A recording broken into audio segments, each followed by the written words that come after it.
Hey guys, Lizzy here. After a year of being transported to the 21st century with my family and friends, we have finally adapted to our new environment and the ridiculous amount of technology the future has compared to my time. A few months ago, my best friend Charlotte, you guys have seen her in previous videos, suggested that I create a YouTube channel that revolves around music. Recently, I read in the comments that you guys, my viewers, want me to create a draw my life like my impulsive and stubborn younger sister, Lydia. Despite the fact that I already listened to some requests, my mother, to marry all thanks to Lydia, I have to create a draw my life as well. Oh well, if I decline now, you guys will just keep popping up on my notifications until I do. My life hasn't been the same since we got here into the 21st century, but I've never told my viewers the story of my life right before I got here. It's pretty interesting after all, and I think you will like it, so let's get started.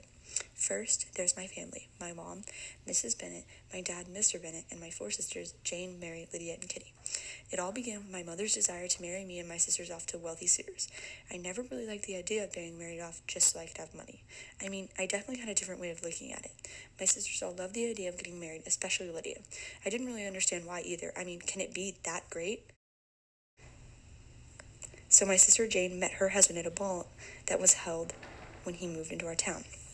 He fell for her the second he met her, but his sister didn't really like us for some apparent reason because of her paranoia that I liked Mr. Darcy at the time. So she tried to convince him otherwise. At about the same time Jane met her husband, I met mine, but we hated each other since the second he met me, he said I was not handsome or what you guys say now, pretty, but tolerable. I knew he was just a wealthy man who was selfish and prideful, but I might have been wrong about him. There are times where I let my pride get in the way as well, so you could say the whole conflict between us was both of our faults.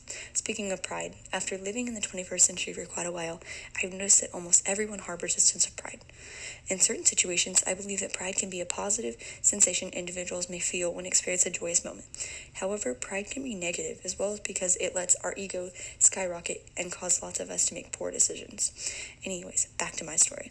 Right after the ball, Mrs. Bingley and Mrs. Hurst invited Jane over to their house to dine with them. On her way home, she caught a cold and ended up staying at their house until I could retrieve her back home. As I said before, since Jane and Mr. Bingley were attracted to each other and found out that they both shared the same interest during their first meeting, they eventually fell in love. What a shock. After a period of time, Mr. Collins came into the story since he would be inheriting our estate after my father died. Due to the rumor that Jane was getting engaged to Bingley, Mr. Collins switched his interest from Jane to me. Eventually, he proposed to me. I declined, of course. So with the method he used before, he moved on to Charlotte, proposed to her, and they got married. I thought her reasons to marry Mr. Collins were illogical, but I can relate to her actions in today's time. Although one of her reasons for marrying Mr. Collins was the safety of people nowadays, and Charlotte married them for money. The individuals who come from the high-class family marry those with the same status due to their pride. They do not want to lose their image by marrying someone different from their class, so they marry others without the feeling of love in mind. One day I met Mr. Wickham, a man who claimed Mr. Darcy took his inheritance. I guess I was too prideful that I took this one person lie and shaped my opinion on him based on it. Mr. Wickham seemed like a nice guy, but I didn't know back then that all he was looking for was money. My pride and stubborn self caused me to be prejudiced against Mr. Darcy. Since I loathed him already, I completely sided with Mr. Wickham without even asking for the former side of the story. Thinking back, I should have asked. I could have saved the trouble with Lydia if I did. I noticed that people in the 21st century struggle with biased judgments. Like how pride is a never-ending problem, judgments discarding the actual facts and are derived from preconceived opinions are a factor of misunderstandings as well. And then later, Mr. Bingley proposed to Jane. She accepted his proposal, which got me thinking of Mr. Darcy. Mr. Darcy proposed to me before my knowledge of Mr. Wickham's true colors, and Lydia's incident with the lad.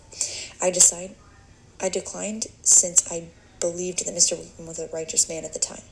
However, after Mr. Darcy changed his attitude and the facts that helped me bringing Lydia home, I realized I loved him.